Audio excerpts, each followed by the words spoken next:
The Lord be with you. A reading from the Holy Gospel according to Matthew. Jesus went away to the district of Tyre and Sidon. A Canaanite woman from that region came out and started shouting, "Have mercy on me, son of David. My daughter is tormented by a demon." But he did not answer her at all. And his disciples came and urged him, saying, "Send her away, for she keeps shouting after us." And he answered, "I was sent only to the lost sheep of the house of Israel." But the woman came and knelt before him, saying, "Lord, help me." He answered, "It's not fair to take the children's food and throw it to the dogs." And she said, "Yes, Lord, yet even the dogs eat the crumbs that fall from their master's table." Then Jesus answered her, "Woman, great is your faith. Let it be done for you as you wish." And her daughter was healed instantly. The Gospel of the Lord.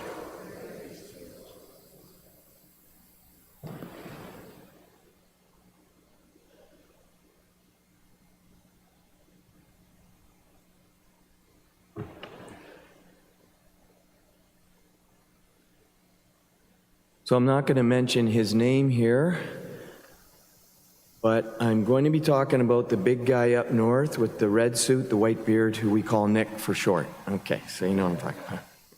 Okay, so now I don't think that there was a 4-year-old in the world that believed in this guy more than me.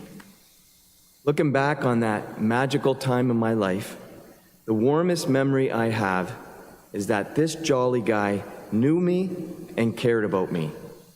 He read all my letters, knew what I wanted, and out of the billions of kids in the world, showed up at my place and delivered just what I wanted under the tree.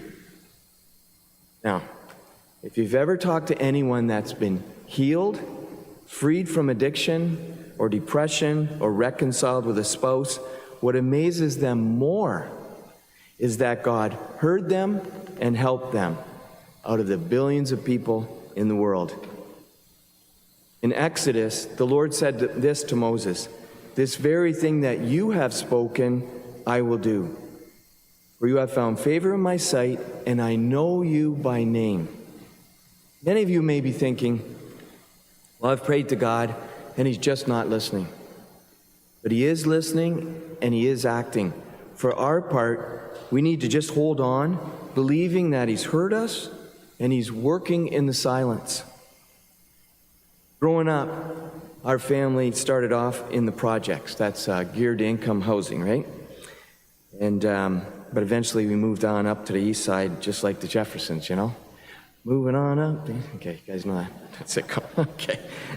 My mother's storage was full of Spam, and for you younger people, that was a mysterious form of meat that you eat, not junk mail that you delete. Okay. All right. That's the best I got today, guys. So I remember everyone in the neighborhood had a bike except me. So one night I asked my dad, "Dad, I want a bike." I kept it simple. He was silent. He never said a word. No answer. But deep down, I knew I had two things going for me. I knew he heard me, and I knew he cared. And I waited. It took 4 months. And during my dad's silence, he was actually saving up to get me a bike. So now when God is silent, what's going on? Why was Jesus silent to this Canaanite woman's request? Now keep in mind, Jesus is God in flesh, true God and true man. He gave no word of response. God in flesh doesn't speak to her. What's going on when God is quiet, when God is silent? Now his disciples come up, and these guys are going to be a big help, right? They come up and tell Jesus, "Get rid of her. She keeps shouting after us." So there she is. Her daughter's troubled by a demon. God is silent. And the people that are supposed to be doing his work are saying, "Get out of here, you're causing a racket." So that's the scene. What would you do in that case? "Well, I tried, nobody cares, I'm out of here." But what does she do? She doesn't think her way out of this dilemma. She believes her way out of it because she knows he heard her and he cares. Jesus says, "My mission is only to the lost sheep of the house of Israel." She doesn't want a theological answer about how the members of this household are the Jews and the dogs are the Gentiles, and how the order of salvation is first to the Jews and then to the Gentiles. No. She breaks through that and kneels before him saying only one thing: "Lord, help me." When we come to Jesus, we need to break through our own thinking and keep it simple. God, help me. That's it. Simple.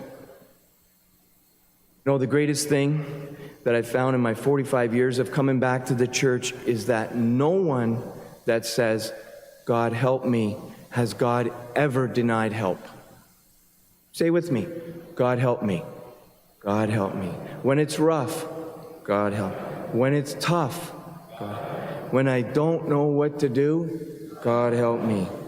This Canaanite woman just wanted help for her daughter, and she knew where to go and who to ask. She believed in God's individual love, saying, "Even the dogs are fed the crumbs," meaning, even I, a sinner, am loved by you.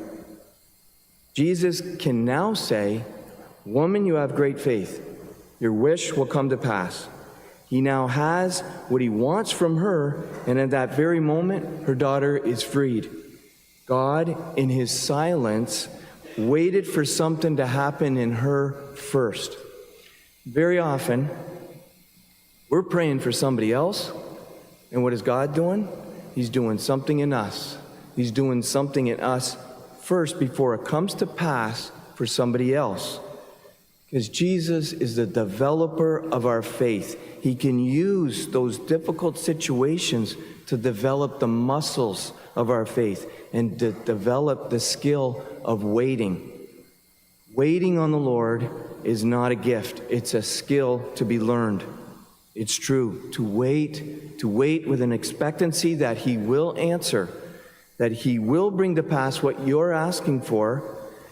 Maybe not in the way you've asked, but he always hears us and he always gives what's best for us in the long run. Now, in the waiting time, something is going on inside of us, and we have to hang in there.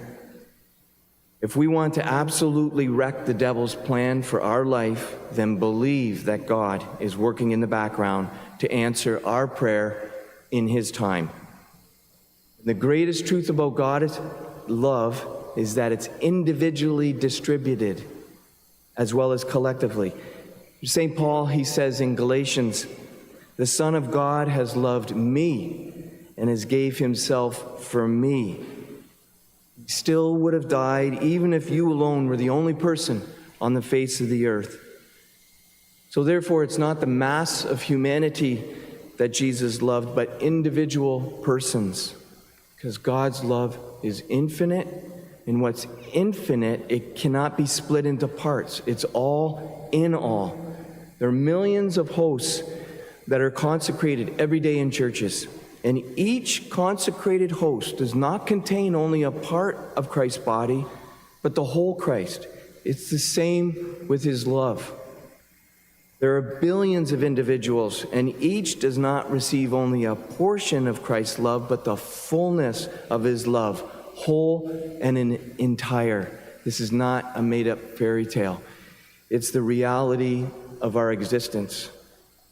And the difference between God and the jolly bearded guy up north is that God shows up every morning to listen to us, and he can't help but to love both the naughty and the nice.